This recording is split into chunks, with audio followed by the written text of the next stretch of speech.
حضرت عبداللہ بن عمر رضی اللہ عنہ سے روایت ہے کہ رسول اللہ صلی اللہ علیہ وآلہ وسلم نے ارشاد فرمایا، جو شخص قرآن پاک پڑھتا ہے وہ نبوت کو اپنے دائیں بائیں قریب کر لیتا ہے، تاہم اس کی طرف وحی نہیں آتی۔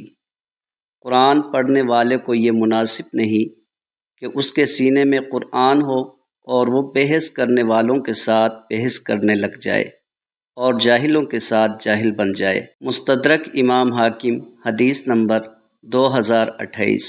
حضرت عبداللہ ابن عمر رضی اللہ عنہما سے روایت ہے کہ رسول اللہ صلی اللہ علیہ وآلہ وسلم نے ارشاد فرمایا، جو شخص ایک رات میں کم از کم 10 آیتیں تلاوت کرتا ہے اس کا نام غافلین میں نہیں لکھا جاتا، اور جو شخص ایک رات میں کم از کم 100 آیتیں تلاوت کرتا ہے اس کا نام اطاعت گزاروں میں لکھ دیا جاتا ہے۔